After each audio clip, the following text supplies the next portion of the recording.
बात कर रहा हूं मैं कि क्लासिफिकेशन एंड एवोल्यूशन से क्या क्या क्या समझते हैं अपन लोग, क्यों हम इसको पढ़ते हैं। देखिए, the present day complex living organism have evolved from the earlier simple form due to the change in their body design over million of the year. That means आज जो आप देख रहे हो कॉम्प्लेक्स लिविंग ऑर्गेनिज्म का complex देख रहे हो प्रेजेंट टाइम पे, हैव इन्वॉल्व, उसमें बहुत सारी चीजें इन्वॉल्व है। फ्रॉम कहाँ से, पुराने जमाने से एक सिंपल फॉर्म से due to the changes in their body, उसके बॉडी में लगातार चेंजेस आते गए, डिजाइन आते गए मिलियन ऑफ द ईयर्स, उसी वजह से आप जो आज कॉम्प्लेक्स लिविंग ऑर्गेनिज्म देख पा रहे हो, और वो भी लार्ज कैटेगरी में। इसका मतलब सिंपल सा है बच्चों, यहाँ बोला गया है कि जैसे आज इंसान है, इंसान का कॉम्प्लेक्स मेटाबॉलिज्म सिस्टम है, तो इसके पीछे वजह क्या है, इसके पीछे वजह ये है कि आज से कई लाख 100 साल पहले इंसान भी एक छोटा सा कीड़ा रहा होगा।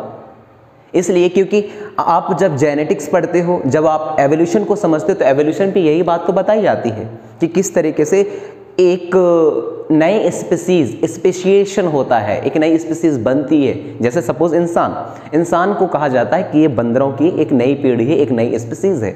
बात सही है, पहले इंसानों के पूंछ होते थे जो इस बात का एविडेंस देते थे कि कहीं ना कहीं ये बंदरों की ही प्रजाति है, लेकिन धीरे धीरे गायब होते चले गए। वेरिएशन आता गया है एक नई पीढ़ी में, नई जनरेशन पे, और धीरे धीरे वो सारी चीज़ें गायब होती चली गई। ओके, तो नए स्पीसीज कुछ इस तरीके से बनते हैं, कई साल लगते हैं कुछ चेंजेस लाने के लिए। The body design of living organism are gradually changing due to the changing in the environment. तो किसी भी पर्टिकुलर ऑर्गेनिज्म की यदि बॉडी में कुछ चेंजेस आते हैं, बॉडी डिजाइन में कुछ चेंजेस आते हैं, तो उसका सारा रिस्पॉन्सिबिलिटी किसका है कि वो किस एनवायरनमेंट में रह रहा है। दैट मीन्स ज़्यादातर चांसेस है 70% जो रोल है किसी पर्टिकुलर इंडिविजुअल के बॉडी में चेंजेस लाने के लिए, ओके, बॉडी शेप में चेंजेस लाने के लिए, तो वो उसका एनवायरनमेंट है। ओके, तो कभी भी डेवलपमेंट आप जब पढ़ते हो तो उसमें दो ही चीज़ें बताई जाती है कि डेवलपमेंट हेरिडिटी और दूसरा एनवायरनमेंट का कॉम्प्लेक्स मिक्सिंग होता है। नेक्स्ट देखिए, some group of the organism having ancient body design. कुछ ऑर्गेनिज्म के ग्रुप हैं, बहुत सारे ऑर्गेनिज्म के ग्रुप हैं जिनका जो आज भी बॉडी डिजाइन है वह एंसेंट टाइम पे जैसे थे वैसे आज भी हैं, but have not change much during evolution, क्योंकि उनमें ज़्यादा परिवर्तन या विकास नहीं हुआ है लगातार period of duration generation by generation, इसलिए वो पहले के जैसे थे वैसे आज भी हैं। Okay, and have simple form and structure, और उनका जो है सिंपल फॉर्म और स्ट्रक्चर है। These organism is called the primitive organism बोली जाती है और लोअर ऑर्गेनिज्म बोली जाती है। What is the meaning of primitive और लोअर ऑर्गेनिज्म? तो प्रिमिटिव और लिविंग, इसमें प्रिमिटिव और लोअर ऑर्गेनिज्म पे जब आप बात करते हो तो प्रिमिटिव और लोअर ऑर्गेनिज्म में कुछ इस तरीके से लिखोगे बच्चों कि ऐसे सारे एनिमल या लिविंग ऑर्गेनिज्म जो पुराने ज़माने में जैसे उनकी बॉडी डिजाइन थी वैसे आज भी है, उनमें ज़्यादातर कुछ चेंजेस ज़्यादा देखने को नहीं मिले, तो ऐसे ऑर्गेनिज्म को ही अपन लोग प्रिमिटिव ऑर्गेनिज्म बोलते हैं या लोअर ऑर्गेनिज्म बोलते हैं। बात समझ में आई? आगे बढ़ेंगे। Some organism have acquired their body design. कुछ बहुत सारे ऑर्गेनिज्म ऐसे हुए जो एनवायरनमेंट के अकॉर्डिंग अपनी बॉडी डिजाइन को एक्वायर किया, चेंजेस लाए। ओके, तो उन सारे organism relative recently and have complex form, और पहले से अपने आप को कॉम्प्लेक्स बनाया, ओके, स्ट्रक्चर के बेसिस पर। और ऐसे ऑर्गेनिज्म को अपन लोग बोलते हैं एडवांस ऑर्गेनिज्म या हायर ऑर्गेनिज्म। बात समझ में आई? ओके, तो समझिए, मैं एक एग्जांपल आपको शेयर करना चाहता हूँ हायर ऑर्गेनिज्म पे इंसान का। आज से पहले बंदरों की प्रजाति थे कई लाख 100 साल पहले, धीरे धीरे इंसान में बन गए। क्यों बन गए? क्योंकि लगातार ये अपने बॉडी डिजाइन में चेंजेस लाए। किसकी वजह से लाया? एनवायरनमेंट से कुछ चीज़ों को एक्वायर करके लाया, एनवायरनमेंट में हो रहे परिवर्तन या चेंजेस की वजह से लाया। ओके, तो इसको हम कह सकते हैं हायर ऑर्गेनिज्म और एडवांस ऑर्गेनिज्म। ओके, बात समझ में आई? आगे बढ़ेंगे।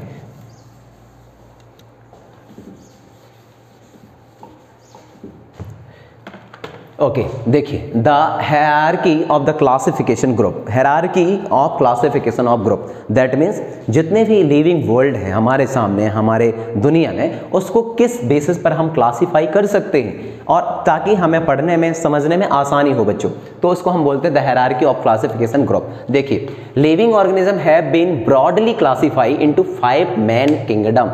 जो लिविंग ऑर्गेनिज्म पूरे वर्ल्ड में है, फ्लोरा, फौना और माइक्रो ऑर्गेनिज्म, उन सब को एक क्लासिफिकेशन दिया गया जिसको बोला गया 5 kingdom classification, which are given by the W.H. Whittaker, the famous scientist.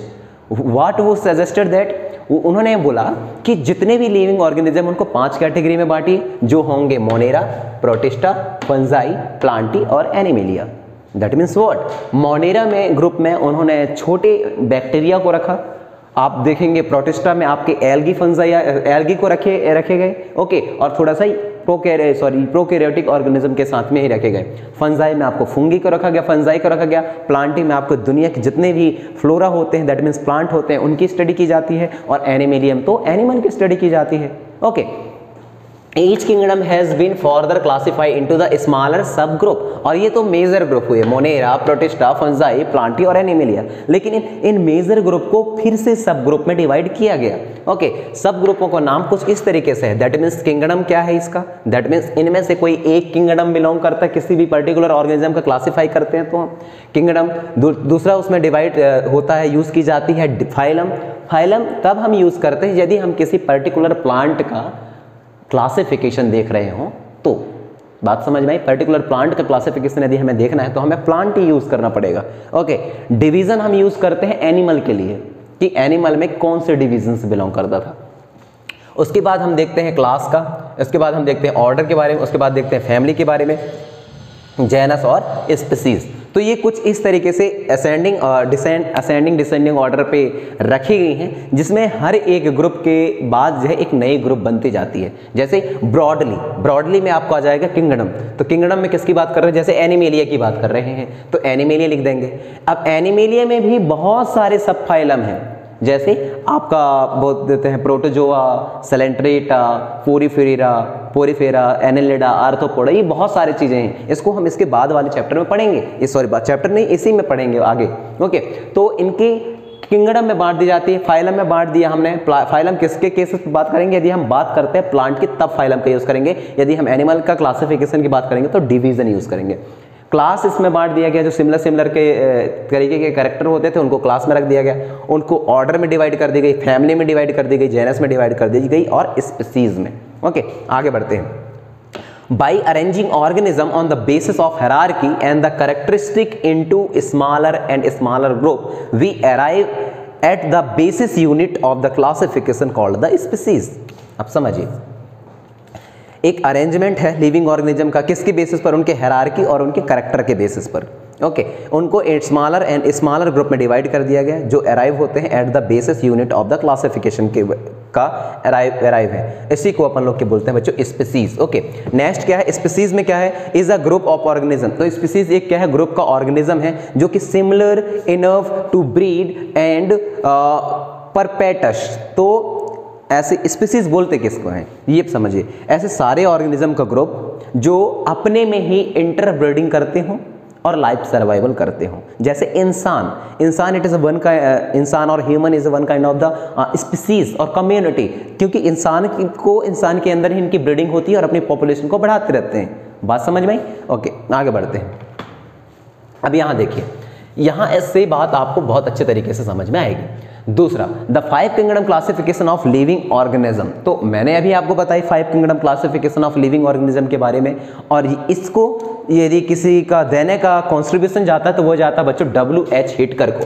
क्या मैंने बताया, W.H. हिटकर को। ओके, इन्होंने 5 किंगडम क्लासिफिकेशन दिया।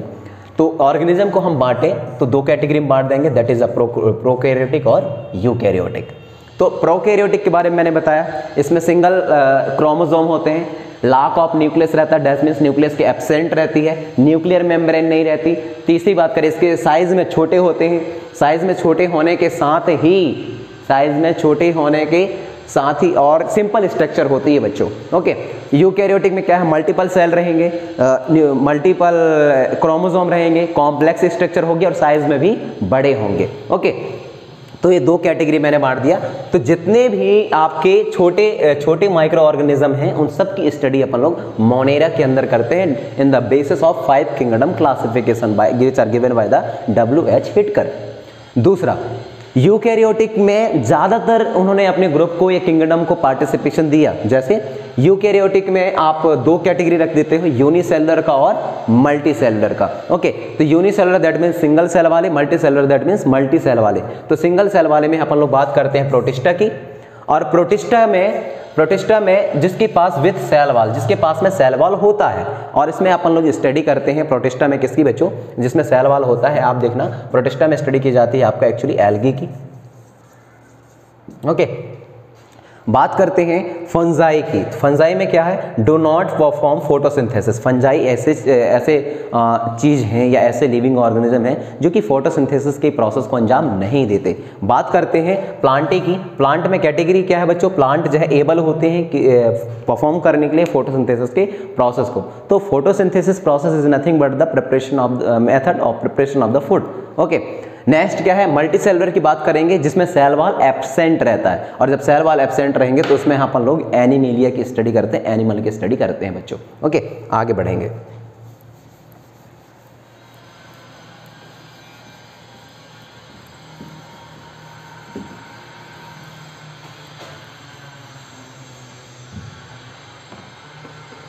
ओके, अब अपन लोग मोनेरा के बारे में पढ़ने वाले हैं। मोनेरा को आप लोग बहुत अच्छे तरीके से समझिए कि मोनेरा में है क्या।